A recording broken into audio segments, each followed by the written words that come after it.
este seminario. Voy a presentar a los ponentes. Primero va a intervenir Daniel Jove Villares.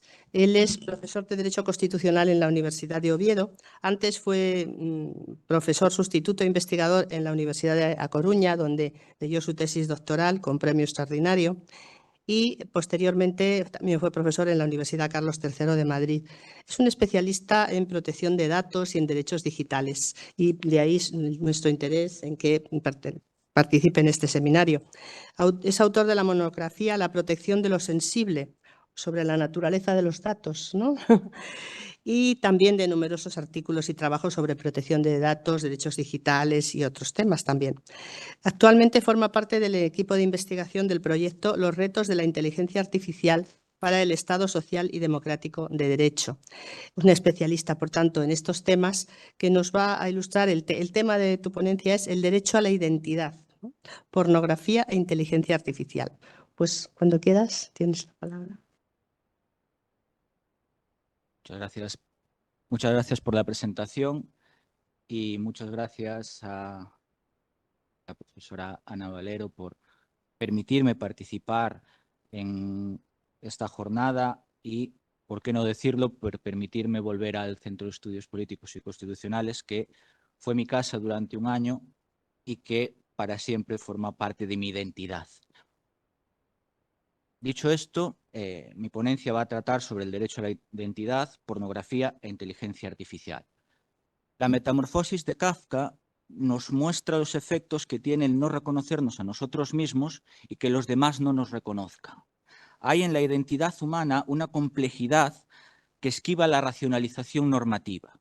A partir de su conceptualización y de las distintas vías a través de las que el derecho trata de preservarla, voy a analizar los efectos que los deepfakes tienen sobre la identidad, tomando la pornografía como referencia en el impacto que las imágenes, los vídeos, los audios editados o directamente generados a través de inteligencia artificial producen sobre las personas, especialmente en lo que atañe a la protección de su identidad, aunque, como el contenido de esta jornada muestra, los deepfakes son transversales y tienen muchos efectos que van más allá del de la identidad.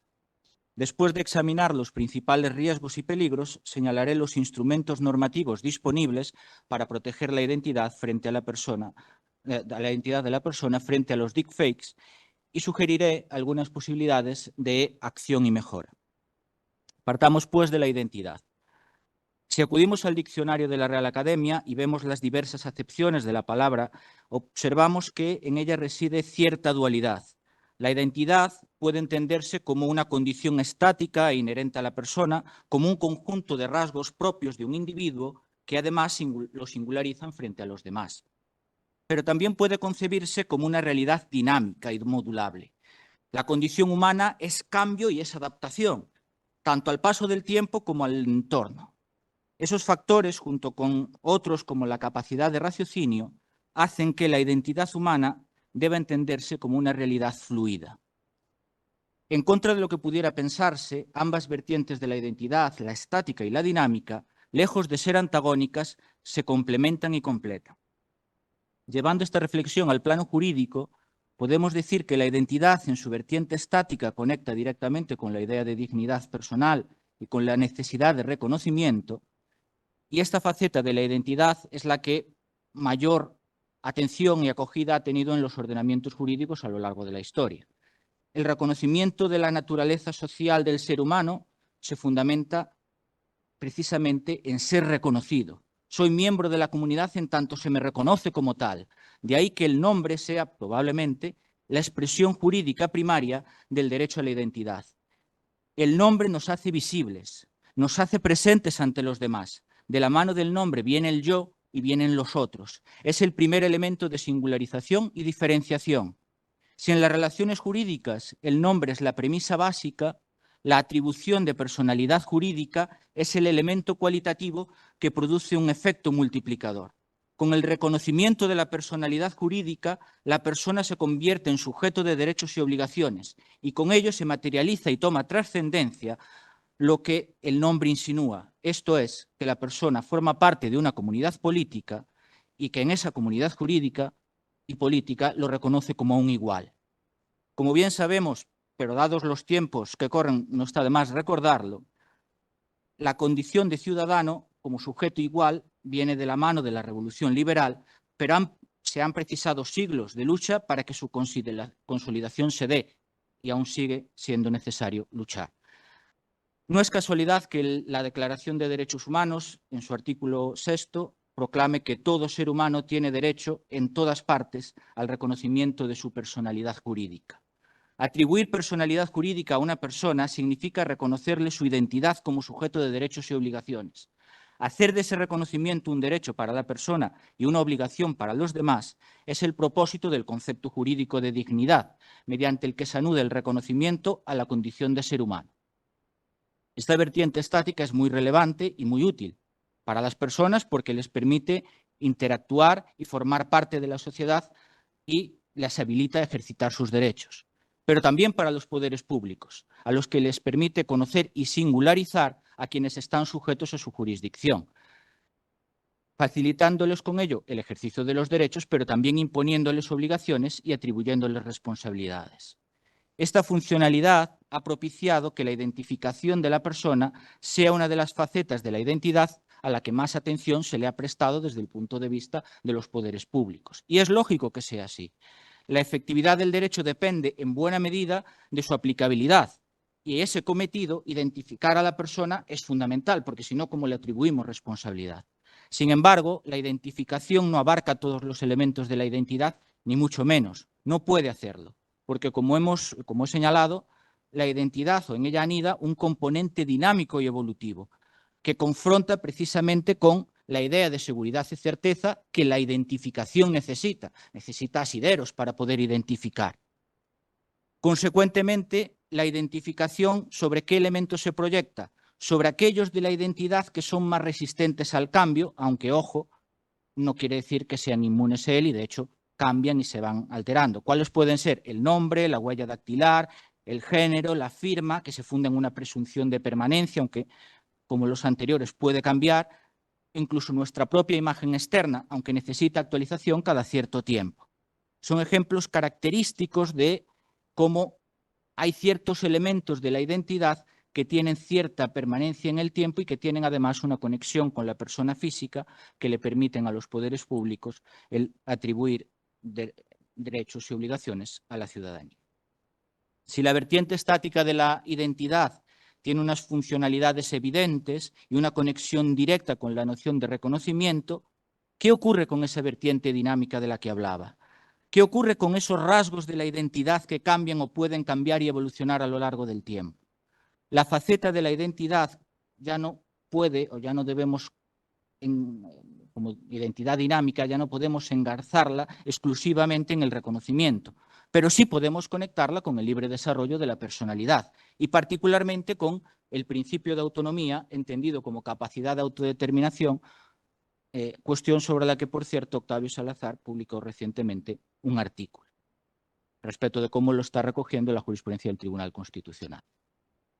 La influencia de la cultura, del entorno o la propia experiencia personal hacen que determinados rasgos que caracterizan y que nos singularizan frente a los demás cambien y con ellos cambie también nuestra identidad. Ahora bien, si la dignidad de la persona exige el reconocimiento de su identidad y esta es cambiante, esas variaciones también deben ser amparadas por el derecho a la identidad, so pena de negar la dignidad de la persona. Esto supone que el reconocimiento en cada momento debe ser el resultado de la conjunción del libre desarrollo de la personalidad y la construcción que la propia identidad tiene y que implica un deber inexcusable de reconocimiento por parte de los demás. Estas son las premisas metodológicas de las que parto. Asumiendo la validez de los argumentos que he señalado, y es mucho asumir, el siguiente paso consiste en preguntarse ¿qué ha supuesto para la identidad la digitalización de la vida personal y de la vida en sociedad y la emergencia de una realidad virtual que opera con sus propias dinámicas? La digitalización, en este sentido, ha supuesto un desdoblamiento de la persona. En la realidad física, la persona actúa o por sí misma o por medio de un representante que, precisamente porque es representante, nos permite conectar con el individuo concreto al que está representando. y, por lo tanto, atribuirle a ese individuo concreto las responsabilidades correspondientes. ¿Qué ocurre en la esfera virtual? Las personas podemos actuar a través de avatares o a través de distintas cuentas, cuyo vínculo con quien las crea no es tan fácil de establecer. Desde luego no tan fácil como un representante legal, sencillamente porque las formalidades que rodean la creación de una y otro tipo de representación no son las mismas. La creación de avatares tiene un nexo de mucho más difícil fiscalización.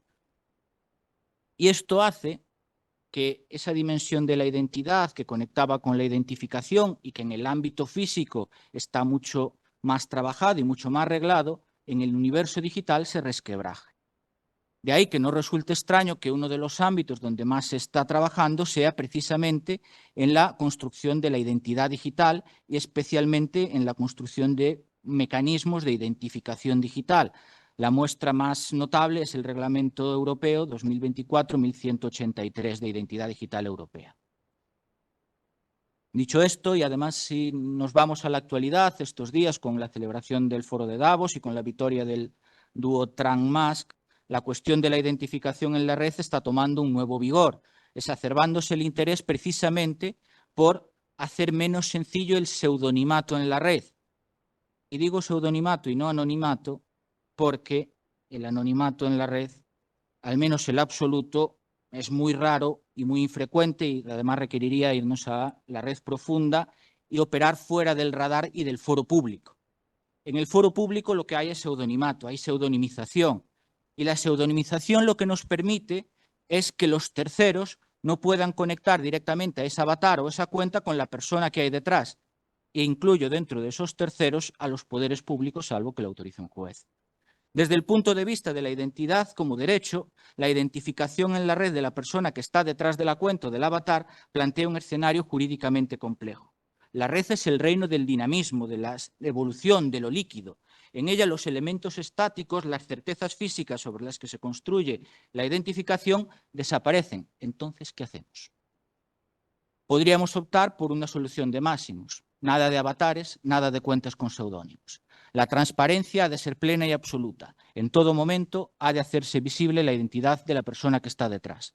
A mí esta opción no me parece compatible con el derecho a la identidad, porque las acciones del avatar, del yo virtual, también son un elemento de la identidad individual. Son la manifestación de la personalidad del sujeto y, por lo tanto, salvo que sean ilegales, deben ser respetadas. Además, las acciones del yo virtual, en tanto ayudan a conformar y a desarrollar su propio proyecto vital, implican que deben contar con una especial protección y esto hace que los avatares deban tener una especial resistencia frente a eventuales tentaciones de eliminación. Dicho todo esto, no es incompatible con exigir responsabilidad por las actuaciones que se lleven a cabo en la esfera digital. En este punto podemos trazar una relación sinalagmática entre la identidad y el reconocimiento por parte de terceros, que tiene como correlato la exigencia y la asignación de derechos y obligaciones, y que una de esas obligaciones sea que en ciertos casos se pueda levantar el velo existente entre el avatar y la persona, a fin de precisamente poder depurar responsabilidades.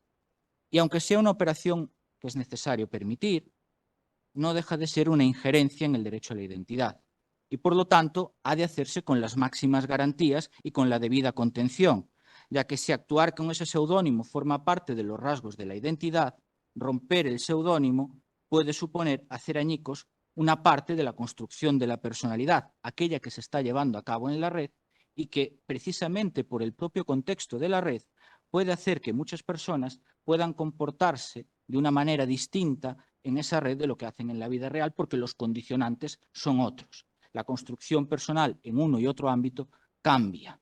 Por lo tanto, es importante que se establezcan garantías para que la construcción del yo real y del yo virtual tenga la máxima protección.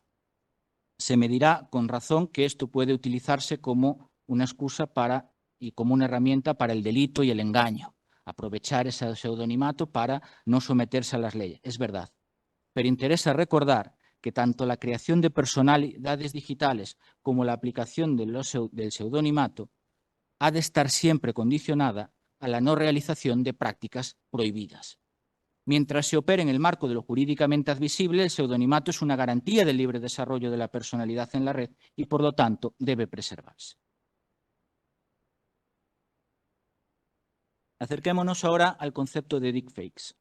El Reglamento de Inteligencia Artificial lo define en su apartado 60 del artículo 3, cito literal, como aquel contenido de imagen, audio o vídeo generado o manipulado por una inteligencia artificial que se asemeja a personas, objetos, lugares o entidades o sucesos reales y que puede inducir a las personas a pensar erróneamente que son auténticos o verídicos.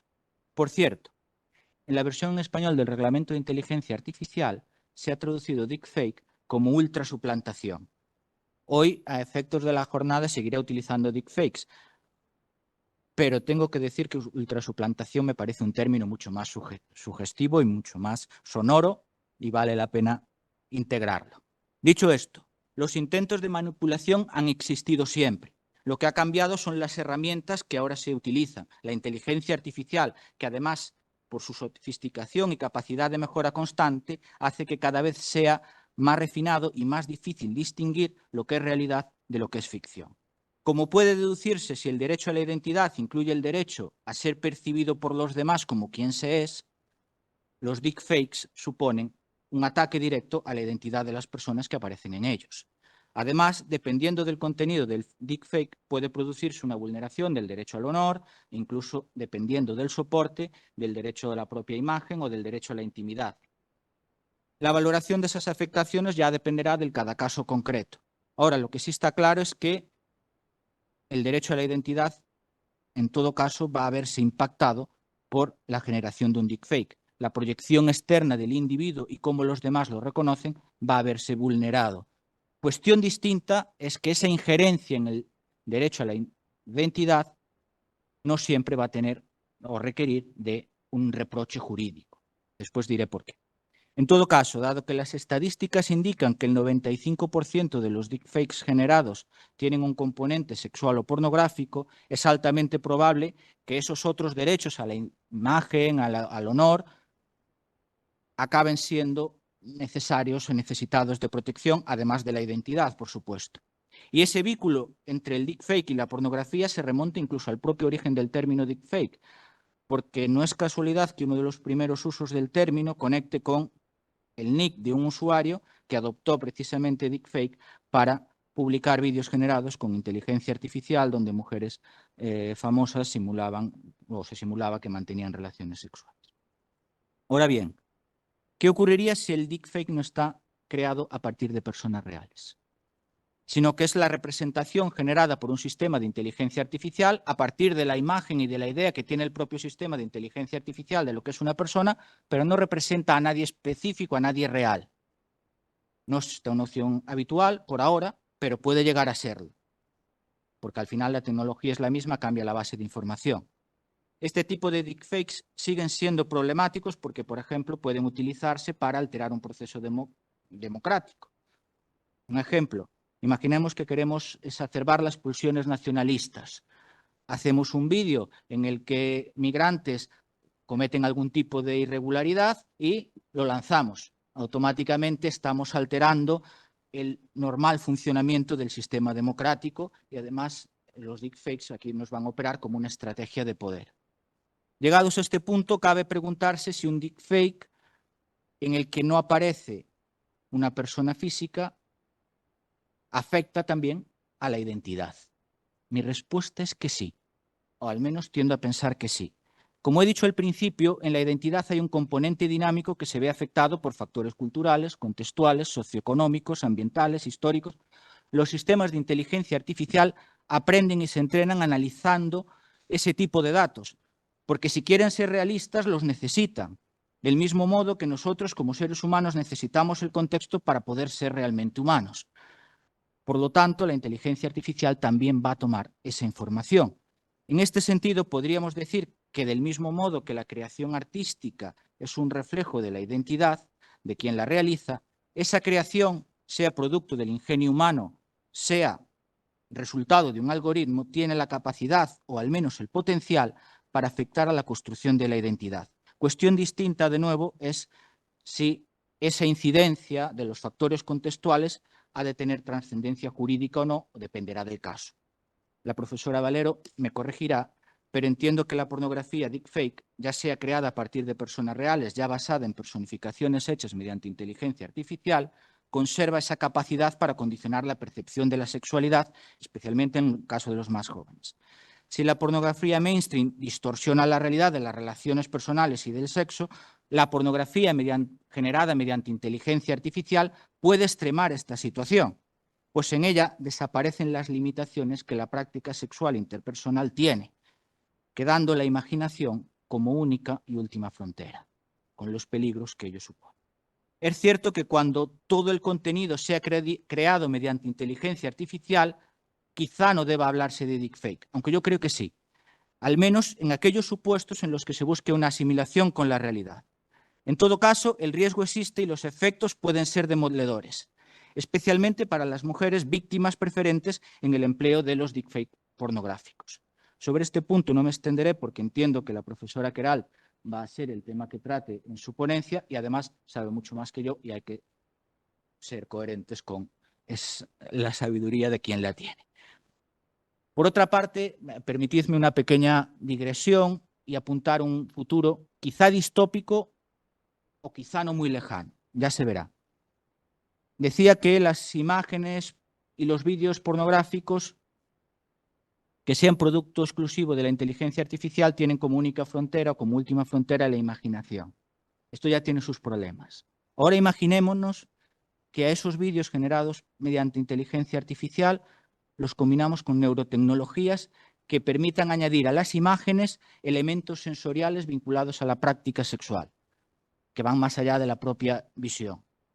Cuando la realidad virtual llega a ese nivel de detalle, el impacto de la pornografía en la identidad y en las relaciones humanas será absoluto, porque ya sin dejar de ser un discurso, se convertirá en una experiencia vital, con lo cual el impacto es enorme. Que este futuro llegue o no y cómo llegue dependerá en buena medida de las decisiones que como sociedad adoptemos y de los remedios normativos que dispongamos. Si no se establecen límites, probablemente lo que he apuntado como un futuro distópico acabará convirtiéndose en una certeza, pues la perspectiva de negocio es evidente. Y además, desde el punto de vista tecnológico, dado que es muy probable que en el ámbito sanitario se generen neurotecnologías que permitan suplir la ausencia de algún sentido, el traslado a la realidad y a una opción más lucrativa es automático. Volvamos a la realidad presente. El hecho de los deepfakes están aquí y ciertos usos de los mismos constituyen un riesgo para los derechos de las personas. Frente a este escenario, ¿debemos resignarnos y admitir que la ley no puede protegernos? Hay un artículo de Douglas Harris de 2019 respecto de Estados Unidos en el que dice: la pornografía falsa es una realidad y la ley no puede protegernos. En el caso de España y de Europa, yo creo que no es así. El derecho de la Unión Europea ofrece herramientas de protección con las que podemos afrontar esta situación. Por más que los deepfakes vengan de la mano de tecnologías que han tenido un crecimiento exponencial en los últimos años y se hayan vuelto prácticamente virales a partir de 2017, hay que tener en cuenta que los derechos y las libertades también se aplican en la esfera digital y que la garantía de la dignidad y el libre desarrollo de la personalidad no termina en el espacio físico, sino que también se aplica a la realidad virtual. La protección de datos, la intimidad, el honor son una valiosa línea de defensa de las personas frente a los perniciosos deepfakes, porque el respeto a estos derechos es inexcusable y además jurídicamente garantizan un mínimo infranqueable. A partir de esa premisa, la respuesta jurídica frente a los deepfakes ha de ser multilateral, ha de atender a distintos ámbitos y factores. El primero, a la materia prima, los datos personales. También a la tecnología que los hace posible, la inteligencia artificial. Por supuesto, a los servicios digitales que facilitan su difusión. Y, conectando con el tema que he apuntado como contenido y como elemento vertebrador de mi ponencia, también la identidad digital puede ofrecernos ciertos instrumentos que pueden ser útiles. Comencemos por los datos personales. Los deepfakes se basan en imágenes y voz. Ambas son tipologías de datos personales. Por lo tanto, el derecho a la protección de datos es un instrumento útil como mecanismo de protección, Como sabemos, el derecho a la protección de datos confiere un poder de control y disposición sobre la información personal. Y este poder de control y disposición se traduce en una serie de facultades de actuación: derecho de acceso, derecho de rectificación, supresión, portabilidad de la información, etc. Pero también impone una serie de obligaciones a quienes pretendan operar con información personal. De hecho, el Reglamento General de Protección de Datos convierte esa vertiente obligacional en la más reforzada y es la que le da un mayor protagonismo y empaque, porque establece la responsabilidad proactiva como el modo de afrontar el tratamiento de la información. Tratamiento de datos que, como no puede ser de otro modo, ha de ser lícito y circunscribirse a las finalidades para las que estaba prevista su utilización. Tomando esto en cuenta, el tratamiento de datos personales para generar deepfakes no sería jurídicamente aceptable, salvo que la propia persona afectada lo consienta, lo acepte o incluso lo incentive porque quiera utilizar un vídeo generado mediante inteligencia artificial con fines humorísticos o las aplicaciones en las que cambias la cara para ver cómo serás dentro de 40 años. En todo caso, los datos personales utilizados para ejecutar deepfakes deben haber sido obtenidos para esa finalidad. La persona que se recaban ha de estar informada y debe poder ejercitar los derechos respecto de esos datos en cualquier momento, incluido respecto del resultado posterior al procesamiento mediante inteligencia artificial. ¿Por qué digo esto?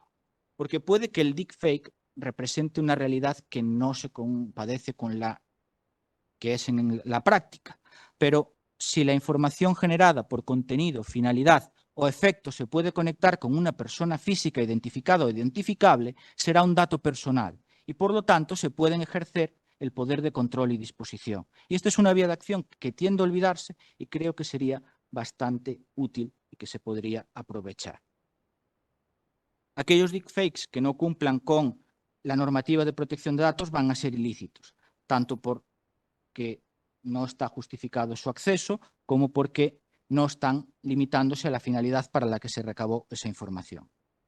En esos supuestos, la respuesta jurídica debe combinar el apartado sancionatorio de la normativa de protección de datos con los mecanismos de defensa, pues, del derecho a la propia imagen, de los otros derechos que puedan verse afectados. Ahora bien, respecto del derecho a la protección de datos, aprecio un par de problemas. Primero, el uso de datos que han sido hechos públicos o que son fácilmente accesibles por el público, mejor dicho, para consumo doméstico o privado. Es decir, en aquellos casos en los que no tengan trascendencia más allá del ámbito personal. En este supuesto no aplica la normativa de protección de datos, con lo cual las posibilidades de defensa quedan reducidas a que la persona afectada se entere y aplique y active el derecho a la imagen o los mecanismos de respuesta. El segundo problema es el resultado de una ineficiencia. El derecho a la protección de datos busca anticiparse a las vulneraciones, es eminentemente preventivo. Sin embargo, hay una incapacidad manifiesta para evitar que se use la imagen o la voz de la persona sin su conocimiento y, por lo tanto, sin su consentimiento, y estas carencias en el poder de control y de la información personal habría que buscar algún mecanismo que permitiese lograr subsanarlas. Apuntaré algo al final. Si los datos son el sustrato necesario para que los deepfakes se produzcan, la inteligencia artificial es el medio capaz de hacerlo efectivo, de materializarlos. Los sistemas de inteligencia artificial, con su autonomía y su capacidad de aprendizaje, redibujan la realidad dando como resultado vídeos, audios o imágenes falsos. Por eso el Reglamento de Inteligencia Artificial, además de ofrecer una definición de deepfake, establece ciertas condiciones específicas para aquellos sistemas que creen contenidos capaces de generar riesgo de suplantación o engaño. En esta línea, todo sistema de inteligencia artificial debe cumplir con ciertas obligaciones específicas en materia de transparencia, con independencia de si son de alto riesgo o no. Sistemas de alto riesgo sería, por ejemplo, aquel que utilizase datos biométricos, incluidas emociones, para generar unos deepfakes más realistas. Pero incluso cuando no sea calificado como sistema de alto riesgo, han de cumplirse ciertos deberes de información. Y entre esos deberes de información incluye el señalar y el aportar datos que permitan discernir si se está operando en el ámbito o con una relacionándose con una inteligencia artificial o no. Por otra parte, respecto del contenido sintético generado o manipulado mediante inteligencia artificial, no hace falta que sea un deepfake, cualquier contenido generado mediante inteligencia artificial, se impone un deber general de trazabilidad. Esto es, el poder saber y conocer si esa información ha sido generada mediante inteligencia artificial. El considerando 133 del Reglamento de Inteligencia Artificial apunta algunos mecanismos que pueden servir para cumplir esta obligación. Marcas de agua, facilitar metadatos, mecanismos, análisis mediante sistemas criptográficos. En realidad, el cómo se constate esa trazabilidad es lo de menos. Lo que importa es que pueda constatarse en cualquier país de la Unión Europea, la interoperabilidad, de tal manera que no se pueda o no sería válido un sistema que solo permitiese saber que estamos ante una creación generada mediante inteligencia artificial si ese software solo opera, por ejemplo, en Portugal. Tiene que ser posible constatarlo en cualquier lugar de la Unión. Si esos contenidos sintéticos generados mediante inteligencia artificial encajan en la definición de deepfake porque tengan una notable capacidad para poder inducir a engaño o porque tengan un notable parecido para parecer auténticos y verídicos, esa exigencia de trazabilidad hay que complementarla con un deber, el deber de hacer público de manera clara y distinguible que ese contenido ha sido creado o manipulado mediante inteligencia artificial, etiquetando los datos de salida e indicando su origen. La respuesta normativa del Reglamento de Inteligencia Artificial es clara. Frente a la manipulación, transparencia, de tal modo que lo que se busca es evitar que una información falsa o engañosa sobre una persona concreta acabe generando una afectación de su identidad, porque lo que se trata en última instancia es de preservar que la percepción que tengan los terceros sobre esa persona cambie por ese contenido falso o erróneo. Ahora bien, estos deberes de información no convierten en lícito lo que en origen era ilícito. Esto quiere decir que si generamos un vídeo pornográfico en el que aparece una persona que realmente no participa en él, ese vídeo no va a ser jurídicamente aceptable por más que informemos de que ha sido generado mediante inteligencia artificial. Lo que sí va a permitir esta trazabilidad es que la exigencia de responsabilidades va a ser más fácil porque vamos a poder ir directamente o de una manera más fácil al origen de la información. Por cierto, si alguien se pregunta por qué no se prohíben los sistemas capaces de ofrecer esta clase de resultados, el motivo es que la tecnología que subyace y que permite generar deepfakes es muy útil para otros ámbitos. Mejora de calidad de imágenes, restauración de fotos y vídeos, también para el entretenimiento, por lo que decía, de crear caras y alterar y para ver cómo estarías en otra situación, y también tiene aplicaciones comerciales. A mí no me afecta mucho, pero es cierto que hay peluquerías en Asia que si vas a ellas te ponen cómo te quedarían distintos peinados. Y esto también puede servir, por ejemplo, para probar ropa. Por lo tanto, el problema no es tecnológico, sino aplicativo. De ahí que se incida en los resultados y no en la tecnología que los hace posibles. En esa línea de control de los resultados es en la que opera también el Reglamento de Servicios Digitales, en el que se articulan una serie de medidas tendentes a evitar los efectos nocivos de la divulgación de contenidos falsos. De ahí que se imponga a los prestadores de servicios ciertas obligaciones para tratar de mitigar y de retirar esos contenidos falsos de la manera más rápida posible. Si vamos al artículo 16, vemos que se establecen medidas para que cualquier persona o entidad pueda notificar la presencia de elementos de información que considere ilícitos. Esta obligación se complementa con el deber de dar una respuesta diligente, no arbitraria y objetiva. Respuesta que además puede automatizarse para hacerlo más diligente y más dinámico y rápido. Como puede deducirse de la dicción del precepto, se establece una obligación de medios, pero no se dice mucho cómo han de ser y cómo se ha de cumplir. Prueba de ello es que Mark Zuckerberg ha cambiado o ha anunciado que va a cambiar las medidas y la política de verificación de Facebook e Instagram. En cuanto al resultado, se exige que haya uno y que sea objetivo. No parece muy concreto. En este sentido, las exigencias del Reglamento de Inteligencia Artificial pueden facilitarnos el trabajo, porque si sabemos cuál es el origen de esos contenidos, va a ser mucho más fácil dar una respuesta objetiva que permita su eliminación. De ahí que si funcionan y si combinan bien las aplicaciones del Reglamento de Inteligencia Artificial con las del Reglamento de Servicios Digitales, podríamos, no diré evitar que los contenidos se distribuyan, pero al menos facilitar que se retiren lo más rápidamente posible. En definitiva, contamos con un entramado normativo bastante amplio y que aborda los distintos factores que permiten las ultrasuplantaciones o los deepfakes. Es cierto que en la mayoría de los casos, y es la parte negativa, la respuesta es reactiva. El daño se produce, es a posteriori. Pero no es menos cierto que cada vez se están tratando de introducir medidas para que esa respuesta sea lo más rápida posible y con ello minimizar los daños. En todo caso, hay margen de mejora. Y entre esas posibilidades de mejora, la identidad electrónica puede desempeñar un papel relevante, siempre que se combine con el aprovechamiento de las posibilidades que el desarrollo tecnológico propicia. Por ejemplo, utilizando sistemas de inteligencia artificial que eviten que se genere un determinado resultado si la información personal utilizada para crearlo no fue puesta a disposición para la finalidad para la que se va a utilizar. Para implementar este tipo de medidas, además de capacidad tecnológica, se necesita un entorno seguro y, sobre todo, un sistema en el que la persona pueda ejercer un dominio realmente efectivo sobre su patrimonio informacional. Es en este punto donde creo que los sistemas de identificación electrónica que se están desarrollando apuntan en parte, pero hay mucho margen de mejora. ¿Por qué?